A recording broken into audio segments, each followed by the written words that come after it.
not going to stay on. I wonder because of the snow. I left really early.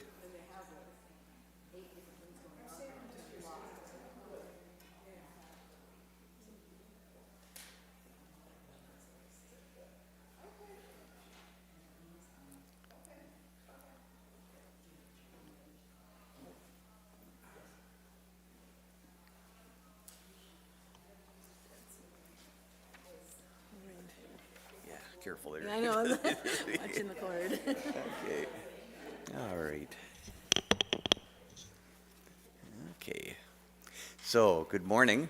Welcome. Wow. Welcome to Sunday Forum for January 12th, Sunday Forum of the new year. And we've got a wonderful program for you this morning. Just a couple of brief things. It looks like you've taken care of getting coffee for yourselves. That's great. If you're not familiar with the space, if you need a restroom, there's one pretty much first door is on the right down the hall there.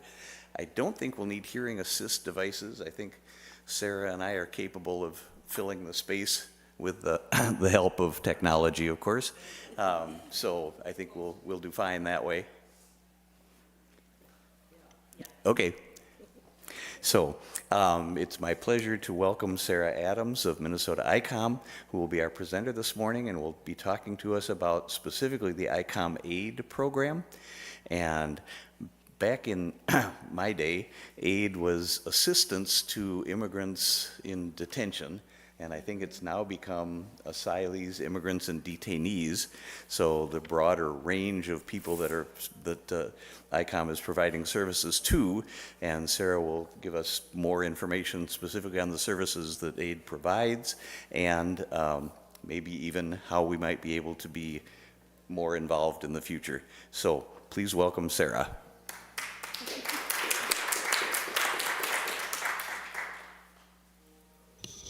Good morning. Thank you. Everybody can hear me okay? I'm actually kind of used to walking around. If I'm over here, can people hear me okay? No? Okay. Yeah. Okay. I'll try to stay by the microphone.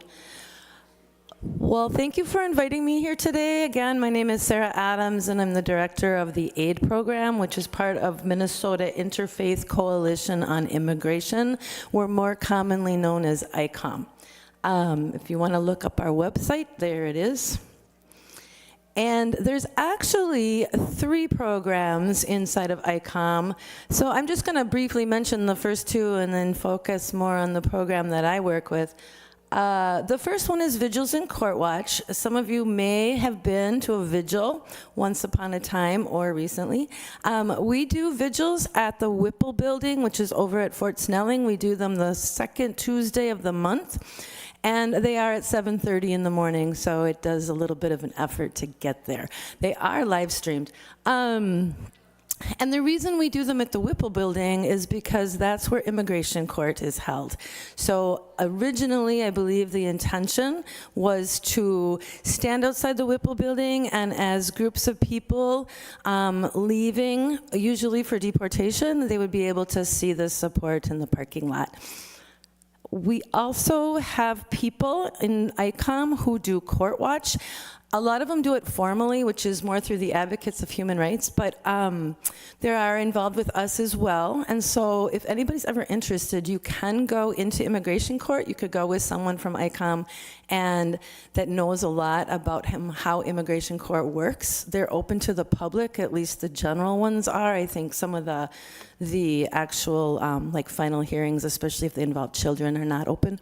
But they're an interesting way to see how immigration court works, which the court is a huge shadow over the lives of the people that we work with. And then there is a part of ICOM called Advocacy and Organizing. That's the part that does work more on the legislative level, trying to change policy. So someone once gave me this analogy, and I think it works really, really well. AID, on the other hand, the program that I work with, we do the direct support for our clients. And I'm going to talk a lot more about that. But you could think of it like this. If you were walking along, and you may have heard this analogy, if you're walking along a river and you saw a whole bunch of babies in the water, your first instinct probably would be to run down to the riverbank and grab those babies and get them out of the water, right? That's what we do in aid. We're kind of like first responders. We see issues and we try to help, immediately. The advocacy part, if you saw these babies in the water, you'd wonder, well, why are there babies in the water? That's pretty awful. And you would probably walk upstream, or somebody would hopefully walk upstream to see why there were babies in the water and try to address those issues. So that's kind of how I see the difference between advocacy and the work that aid does. Yeah, I'm sorry, it's gonna, uh-oh. There. It's going to probably do that. So the aid program initially, as John mentioned, was called Accompanying Immigrants in Detention. And when it started was during the first Trump administration, and having people that whole issue of people being detained and deported. Actually, that issue started long before the Trump administration, just for record, and not to be political, but Obama deported more people than Trump ever did. So that issue has been around for a very long time. What happened during the pandemic was, and under the Biden administration, is that less people were being detained and deported, and also we simply didn't have access to people because of the pandemic. There was no access. But what was going on instead was that the borders, people were crossing the border in record numbers and being allowed in under things such as humanitarian parole. I don't want to be too technical, but people were coming in lawfully, but didn't have access too much. And that's where we stepped in and decided to work more with the recent arrivals, because there weren't a lot of people in detention. So we changed the name to Asylees, Immigrants, and Detainees. Got to keep our acronym.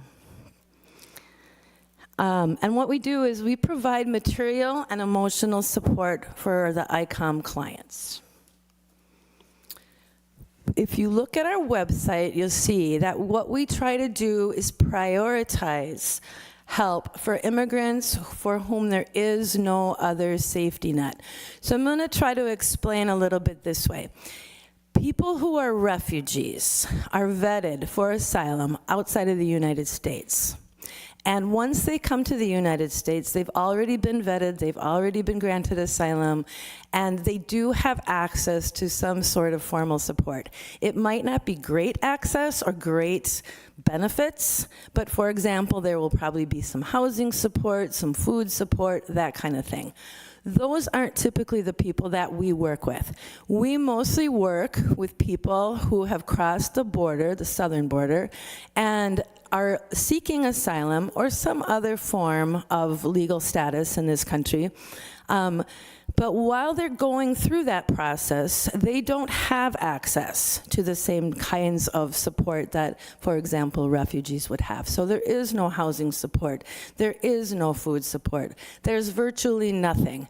And I really want to stress that, because I know in some communities, in some places, there's a misconception, I've run into this, that we somehow as a country are supporting all sorts of immigrants in some way that we're not supporting our own citizens. And that's absolutely not true. There's very, very little support. There's a little tiny bit, again, to not be too technical, but for example, if you are pregnant, you could get WIC, so you would get women, infants, and children, you'd get food that way, and so forth, but not very much support.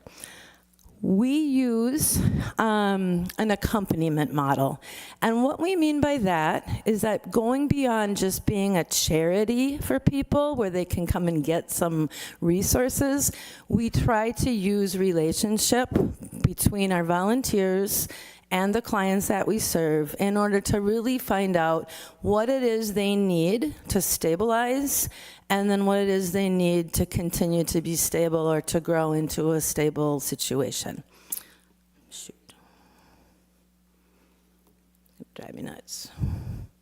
There it is. We offer emotional support then through our volunteers, relationships with people. We also offer limited financial support. We offer connection to community resources so that people aren't dependent solely on aid or solely on ICOM, but they know where to go into the community to be able to access the resources that can help them along the way. And we also try to provide, whenever possible, some form of legal support. That doesn't mean that we have attorneys or that we're attorneys. We're not, but we do have access to some attorneys. We have attorney lists, and then also we just know of various organizations that can help people, and we try to get them there to workshops and clinics and so forth. Our work is done almost exclusively through volunteers. Right now, we have a team of almost 30 volunteers, so that's really, really great. It's just about doubled from last year, and I think that has a lot to do with renewed interest after the election. People right now are very interested in helping. So I talked a little bit about who the aid clients are.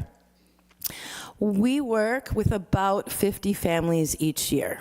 So we're a small organization, and at the same time, to work with 50 families is not a small impact.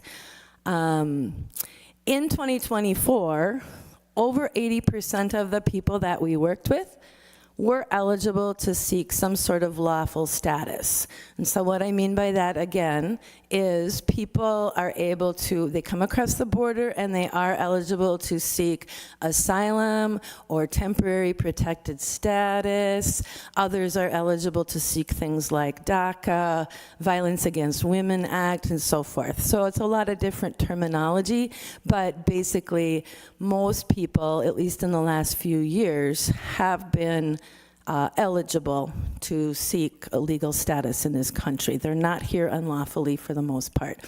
And that's important because we don't necessarily limit or ask. Well, we do ask just because we want some record of who we're working with for purposes of funding and so forth. But it is important, again, for people to understand that in the last few years, most of the people crossing the border were allowed into the country lawfully. And as I said before, most of those people, because they're seeking things like asylum, are not eligible for any kind of a support or government support. And so they really need to turn to faith communities more than anything, and small organizations, in order to get some of their needs met. Over 90% of the people that we work with are Spanish speaking, and this is kind of interesting. We're not that way necessarily by design. I think what happened is probably a couple of things. One is that's the group that we had sort of originally started working with. Lots of our volunteers are they're bilingual to some degree, whether that's like a pretty high proficiency all the way up to native fluency. And because most of those people were bilingual Spanish and English, obviously we attracted, because we could talk to that group of people. And from there, a lot of people would start to tell their friends and family members to call us or to look at our website. We used to get a lot of referrals from organizations. We still do, but more and more we're getting traffic on our website where people are just looking us up and giving us a call or sending us an email. So that's really great to know that people are, the word is out that we're here to help. There it is. Uh-oh. I don't know what that means. No, I do not. I definitely do not. Hang on. All right. And the interesting thing is that of the people that we worked with in the last year and the year before, about 75% of them had been in the United States for less than 1 year. So that's kind of amazing. We would get phone calls from people, and this isn't happy, this is sad. We would get phone calls last summer from people saying, "Hi, I'm living in the bus shelter with my 4 children, can you please help me?" Or "Hi, I'm living in the park with my 3 kids, I have nowhere to go." And that was a really tough situation. This slide just shows a breakdown when we do this, when we do our intake, you can see less than 2 weeks. There's a little sliver, but it shows you the percentage. So people really, the people that were contacting us had been here for a very, very short amount of time these last couple years. And you can probably imagine that if someone has been in this country for less than 2 weeks, or even less than 2 months, that the types of resources they are going to need are different than somebody who's been here for 5 years or 10 years, right? We saw a lot of cultural disorientation, just not really knowing how to get around or where to go for things, what to do, how to use the bus system, things like that. But also, obviously, just a real material deprivation, people who didn't have anywhere to live, or if they found a place to live, having no furniture, that kind of thing, not having beds to sleep on, or so forth. So those were the needs that aid was starting to really address these last 3 years. Our response then, as I said, is we try to be an accompaniment program. We don't try to tell people what to do. We try to form relationships with the people that we work with so that we can work as a team with them to help them decide what they want to do and what they need to do. We see ourselves, the volunteers, as sort of experts of what's accessible in the Twin Cities. I should probably mention, too, that we primarily work in the urban core, so Minneapolis and St. Paul. We say we work in the metro area. That's true. We do have some people out in some suburbs, but it depends on how you define metro area. I've had some interesting conversations, people who consider themselves part of the metro area, and I don't think of them as the metro area. For example, Hugo, Minnesota. But anyway, the reason we don't work out there is because we don't know, well, we don't have volunteers out there, so we don't have people who are able to really travel to those areas easily, but also we just don't know very much about the resources so even far-flung Hennepin County, I'm thinking of like Rogers, we don't have much contact. Our services are client-directed. We want people to be able to develop plans that they feel like are right for themselves or right for their family. And we actually, some volunteers kind of struggle with this. We don't necessarily, for example, if somebody decides that they don't want to do something, we can suggest, this might be a really good idea for you. But if they don't want to do it, we don't insist. The decision making isn't about what we think is right for people, it's really about what they think, even if we sort of feel like, well, maybe that's not a good idea. It does happen. And I say that because I guess my philosophy is most of the people that we work with have come from very, very far away and have really obviously used some pretty good skills in order to get here, right? So it's not our job to decide that we know best what other people need to be doing. We can suggest, we can say, in your area, these are the food shelves that exist, or there's this program that you might be interested, or learning English as a second language might be a really good idea for your job skills. But if people don't want to, we don't say that they have to. We do encourage self-sufficiency. I would say that most of the people are in our program. We don't have a time limit, so if someone contacts us, they could be with us kind of indefinitely if they wanted to, but what we've seen is that isn't really what happens.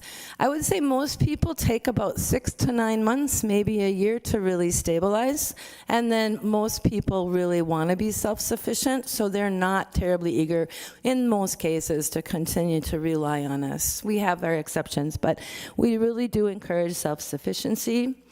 And then I've just included on the slide that we don't dig for trauma. And I mention that because, You can imagine, again, why are people leaving their home countries? It could be for all sorts of reasons. It could be if you're seeking asylum, by definition, you're fleeing some sort of trauma, usually at the political level, right?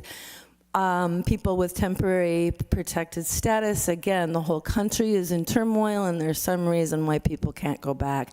People are fleeing all sorts of circumstances. It could be natural disasters. It could be violence. The journey here is also very, very hazardous. People, again, encounter violence and so forth. And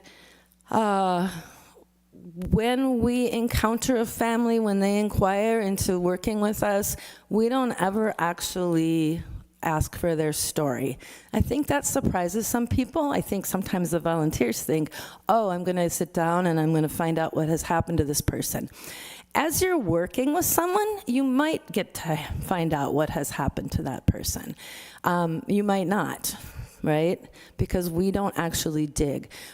Our philosophy, again, is we are here with you now, and we're going to walk this leg of your journey with you now. We're going to help in the ways that we can, but we're not here to dig up your trauma or talk about, you know, what has happened to you in your past.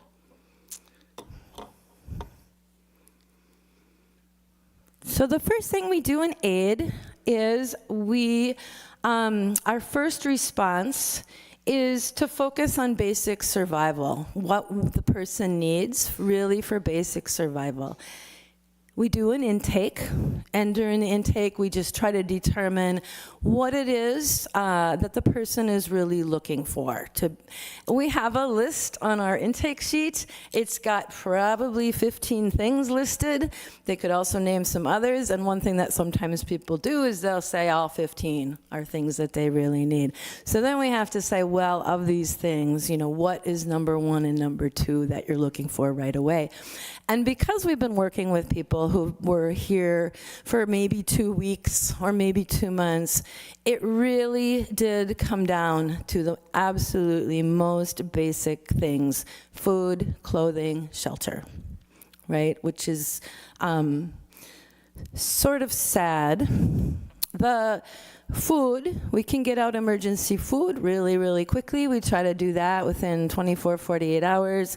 We can also enroll them in a food shelf and help get them there. Use transportation volunteers will take people quite often to food shelves, and that way, you know, they can see a stable supply, a stable source of food. Clothing, we have a coat closet. I believe Plymouth has made some donations to our coat closet, so thank you. And we have a volunteer. She has our coat closet in her basement, but she has all those coats very nicely cataloged. She has photos of them, and our volunteers can access and pick the coat that they want for the family that they're working with, and then they can pick it up and they drive off and they can take it. We also can get clothing vouchers from St. Vincent de Paul. We have an agreement with them. So we can take families to St. Vincent de Paul, do a clothing, you know, a shopping trip, and then sometimes St. Vincent de Paul pays for it, sometimes we do. Did it come back? There it is. And then finally, shelter. So food, clothing, and shelter, those are the three big ones if you think of like Maslow's hierarchy of needs. Shelter is something that we have increasingly been struggling with, honestly. We used to do a better job placing people. For example, many faith communities would have sanctuary apartments built a few years back that they were then not housing anyone, and we were able to place people. Or one of the things that we do is we sometimes will call maybe 2, 3, 4 different faith communities and say, if each of us take 1 month, that can buy a family 4 months in an apartment, right?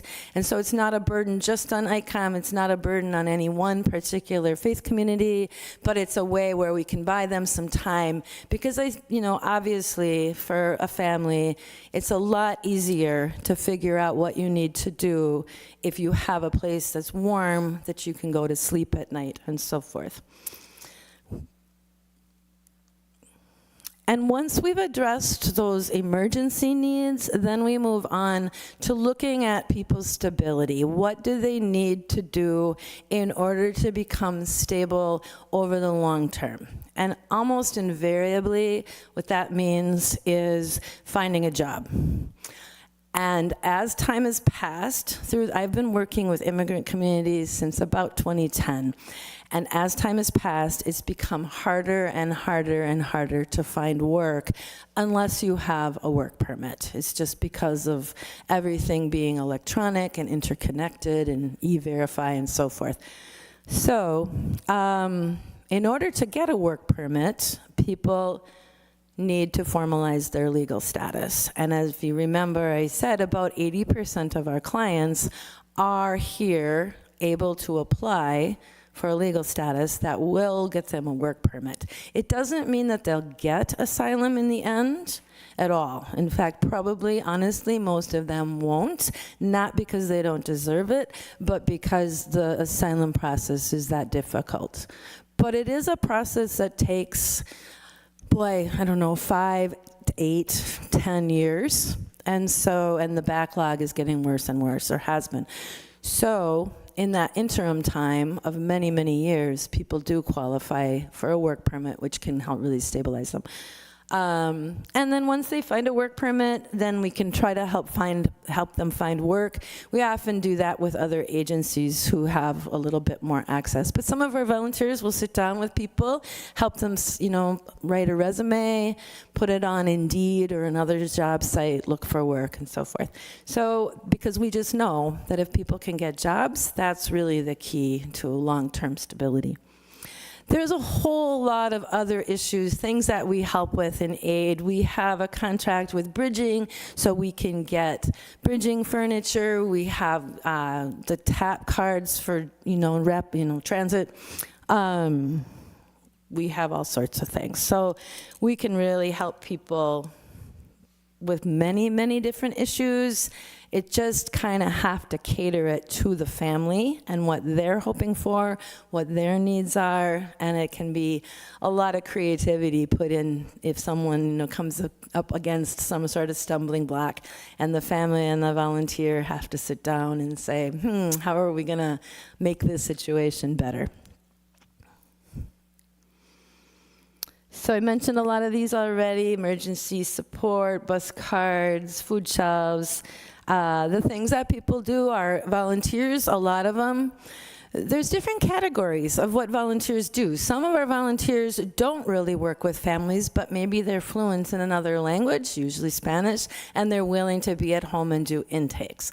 Other volunteers want to develop really close relationships with families, and so they do that. And in doing that, they kind of have an ongoing, yes, I'll take you to the food shelf on Tuesday, or yes, I'll take you to your medical appointment, and so forth. Help problem solve. Others simply want to be part of it in a little bit more limited way, so maybe they'll take some materials from one, deliver coats, for example, or deliver some, we've gotten, for example, a lot of air mattresses. We also got some from Plymouth. And those kind of work in the interim, so if a family's waiting, for example, for bridging can be about 2 months the wait, so then if they can use the air mattresses, and I think we depleted your supply here at Plymouth. But I know we did. Then it's at least an alternative, someplace to sleep that's not the floor. We have attorney resource lists, and we do limited financial stipends. So we do those for things like legal fees, bills, housing, if somebody needs help with a month's rent, that kind of thing. And then all the practical support that I've mentioned. So I put this up because as I was talking earlier to John, this was a couple of months ago, he said, and you'll share a story, won't you? So I decided to share the story of Yasmin. And Yasmin's not actually her name, But I put the flag because she is from Venezuela, so this is the Venezuelan flag. And I like to tell the story of Yasmin because she's one of our good success stories. And we have our success stories and we have our stories that are a little bit more frustrating or a little bit more limited in scope. But Yasmin is a great story. So Yasmin crossed the Darien Gap. Are you familiar with the Darien Gap, everybody? She's from Venezuela. She crossed with her husband and her 2 twin boys, who at that time must have really, really been young, infants. And she has told me stories about crossing the Darien Gap at that time, and I'm told this has changed since then. At that time, it was more of a new thing for people. It took about 10 days, and it was just through the jungle. And she said it would rain all the time, and the mud was, up to your thighs, and you're trying to cross mountains, but it's this mud, and there were snakes everywhere. She said it was really, really awful. Since then, because so many people have come through the Darien Gap, there's paths, and the journey now is only about 3 days, but it's been overtaken by a lot of gangs, so it's a lot more dangerous in terms of human interaction than it used to be. She met a woman on her way who came to Minnesota. Yasmin actually went to New York, and in New York, she and her husband and her twin boys ended up in a shelter. They were there for about 9 months when eventually her husband, who had been her husband long term, like 10 years, so it wasn't like shouldn't have been an unstable relationship, but he abandoned them. He probably, I'm just guessing, conjecturing, but I'm thinking, all of this stress from the situation, eventually maybe he just cracked and he headed, I think, for Oregon. So she was stuck in a shelter in New York with 2 toddler children. And eventually, she decided to get in touch with her friend here in the Twin Cities. And she came here by bus, and she moved in with her friend. Unfortunately, the friend, I'm going to call her friend Patricia. Patricia's landlord found out pretty quick and decided that it really wasn't okay for Yasmin and her twin boys to be living in this 1-bedroom apartment with Patricia and her husband and their child. So they were all threatened with eviction, and they needed to get out of there quickly. So we decided that, we had been working with Patricia previously. Patricia called us to let us know about her friend. And in that case, we were able to find a faith community that was willing to take her in. They owned some housing, and they agreed that they would take her in. And that, of course, and we did a plan where we had 4 different faith communities. Each one of us took a month, and we all paid rent for 1 month, so that we could help her just have a place to go, be stable, be warm. This was last winter. And that was really great for her. Because she was from Venezuela, and because she had come in at a certain time, she was eligible for temporary protected status, because Venezuela is a country where people are eligible if they came in before a certain date. And so, with the help of a lawyer that ICOM paid for, she was able to get her temporary protected status and her work permit. And then it was difficult for her to find a job and also daycare, right? Because she had 2 children. She wasn't eligible for any kind of subsidy with the childcare, but she eventually found someone, a friend, who was willing to take her children while she went to work.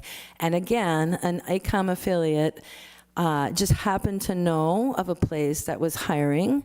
They didn't even need English particularly, although they needed to be willing to learn, and Yasmin was.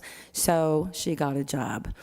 And today, she's still living with the faith community, but she's able to contribute to her rent. She has a friend. And I should mention, Patricia had moved. She had been hoping that Patricia would be her child support or her child care provider, but Patricia had decided with her husband they were going to go to Texas. And so they went to Texas for about 4 months. Patricia just came back and said they found Texas to be anti-immigrant and they didn't like it there. So they came back. So now she's actually taking care of Yasmin's children again. So I like that story because it really shows it took about a year for her to go through that process of finding somewhere to live, get her TPS, get her work permit, find childcare and so forth. But it has a happy ending, at least until whatever happens next, which is my last slide, the future. All of this that I've been talking about has been about what aid has been doing these last 3 years. And now we're going into yet another administration. We don't know what will happen. We can kind of make some educated guesses based on what has happened in the past with this particular administration. It's frightening, and it's frightening for a lot of reasons that you can imagine. It's really, really hard to plan for things that when you don't really know what's coming. I guess if I see any encouragement, it's that shortly after the election, we did get a lot of phone calls from people, people like you, people from different faith communities, people just looking at our website and saying, I really want to help. I'm really concerned. And so that's how our volunteer base has doubled. So we're a pretty good-sized army of almost 30 now, and we have about the same amount of clients in our database, and we'll just have to see what happens going forward. But we'll probably, I know for sure, we'll be moving away from recent arrivals because they're not crossing anymore, and probably getting phone calls from people impacted by detentions and deportations. So it might be less of the, hi, I'm living in a park with my 4 children, and I actually hope, because that's a really hard situation to confront. But, people who say, my husband was the primary breadwinner and he was taken yesterday and I don't have any way to survive. But hopefully then we can help with resources going forward with that. So I think that's mostly what I had to say. Questions? Yes.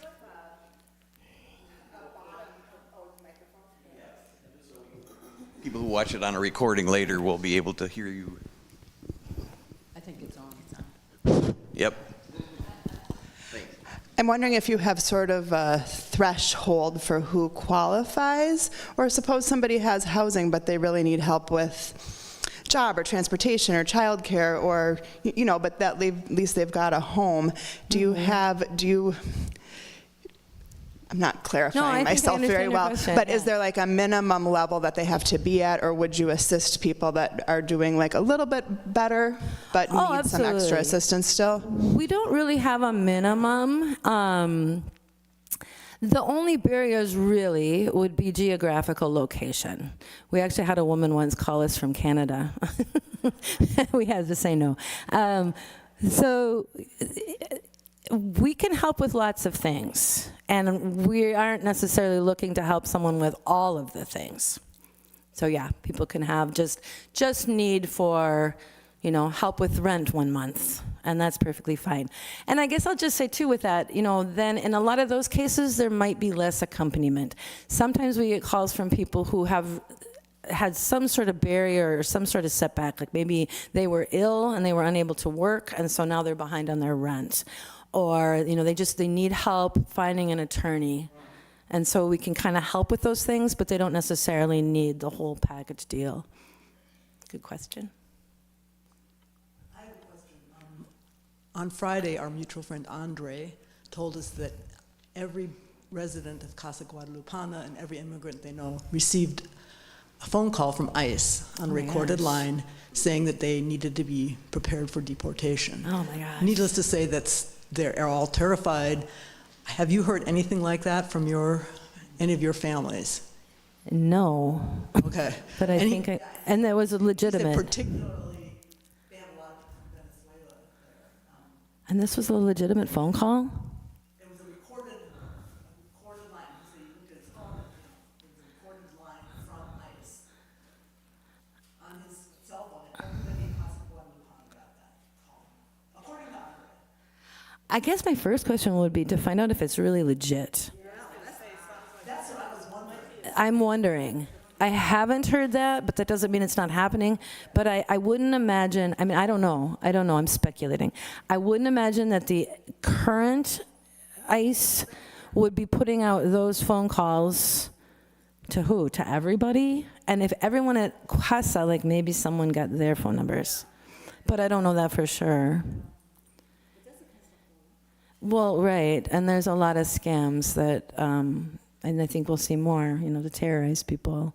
So, I had mentioned earlier that there were more deportations under Obama than there were under Trump. And I've read recently that if Trump were to carry out what he claimed he was going to carry out during his what am I looking for, election promises, he would in effect be deporting 4% of the US population. So think about that. It is not possible. It's just not. So in some ways, I was personally having panic attacks starting in about July, like, oh my gosh, what's gonna happen? At this point, and I know this sounds a little strange, I'm kind of like, well, okay, we're here. This is something is going to happen, but we don't know what. So where's my popcorn? I'm just, we have to be ready to pivot in the direction. And aid is working in conjunction with other organizations to be ready to have a response here in the Twin Cities and in greater Minnesota. But in some ways, it's like, well, let's just see what happens, because I'm skeptical that as much, that he can actually, or that the administration can actually do everything that they say they're gonna do. So it's a matter of what Trump did do the first time was terrorize, and people were more frightened, even though there were actually more deportations. I worked through both, and there were raids on apartment buildings and so forth under Obama, but Trump managed to really terrify people to the point where extreme mental unhealthiness was occurring. People were hiding their children in closets, not answering doors, not letting their children go outside and play, and I expect that we'll see some of that again. Who volunteer at either the Minnesota Council of Churches or ICOM, and I suspect there are probably other not-for-profit organizations that do similar work. Can you give us an idea of how many organizations in the Twin Cities metro area there are, and how you coordinate with these organizations? So I don't know how many organizations there are altogether. I do know there is an organization called COPAL. Has anybody heard of COPAL? And they put together an emergency response team. And at the initial meeting, there were already 35 organizations involved. So that gives you an idea. And I can think of some organizations that I don't think were represented there. So I think there's a lot of organizations. What are some of the ways that ICE can identify people that they will then round up for deportation? How does this happen? Honestly, my big fear is that they're not going to be terribly concerned about correctly identifying anybody. And we know that that happened under the first administration, and I'm really afraid that based on the color of your skin or the language that you're speaking, that you will potentially be rounded up.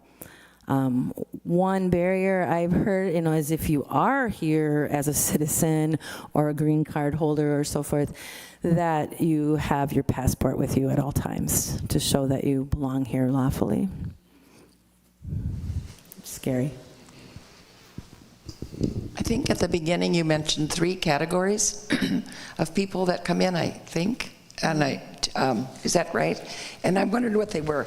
I can't remember what they were anymore, but or what the difference was. I mentioned asylum seekers. Is that what you're talking about? Asylum seekers was one, yes. Temporary protected status is a large one. And then there's all sorts of other ways that people can apply for lawful status, all sorts of types. I think I mentioned VAWA, which is the Violence Against Women's Act. That's one. There's U visas if you've been a victim of a crime. Are there some people some that are more at risk than others, or does it not matter? Or? So this is just my theory. I think that the people that are actually under the most risk, at least initially, are going to be people with temporary protected status. I did see that Biden yesterday, I think it was just yesterday, he did extend temporary protected status for people from Venezuela, and if there was another country. Ukraine. Yeah, Ukraine maybe, but there was another, was it El Salvador? No, it wasn't Honduras, no? Anyway, so that hopefully will help. The reason that I think that people with temporary protected status are the most vulnerable are because it's the easiest to then just take away and say, okay, this doesn't exist anymore, you have to go home, bye, right?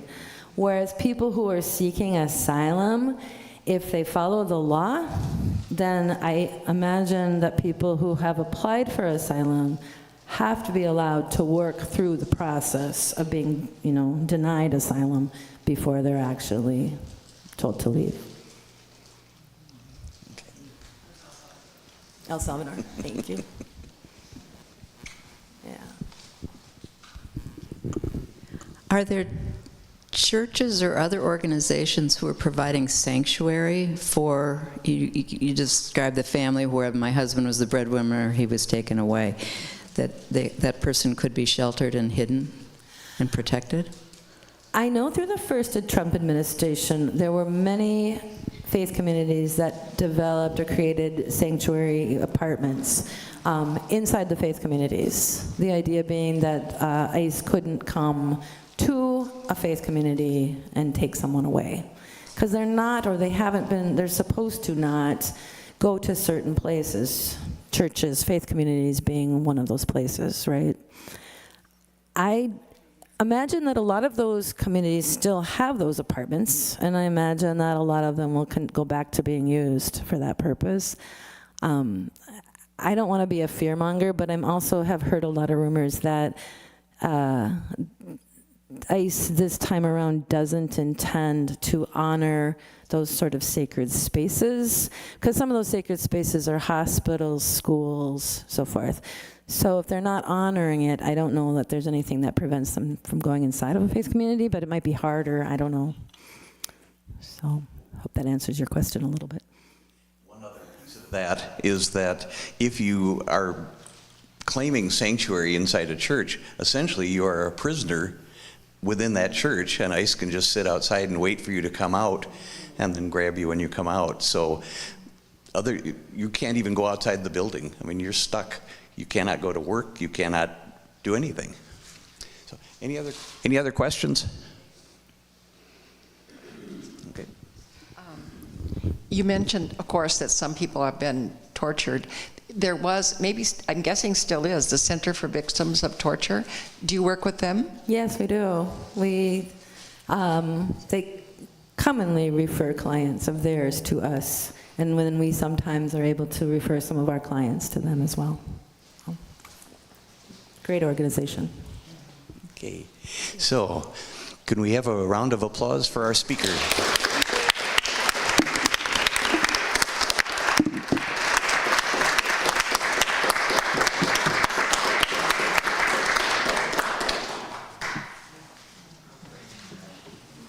One last thing here.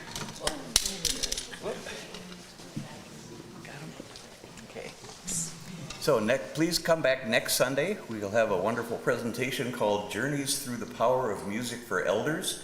Some members of Plymouth who are providing musical services for elders in elder communities will talk about their experiences. And I think not something I had heard about before. I think you'll find it most interesting.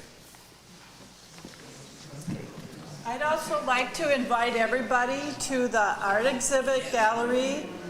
It's starting now. I just got to get there and put the treats out, but the whole exhibit is about mass migration, and the artist is here. Thank you.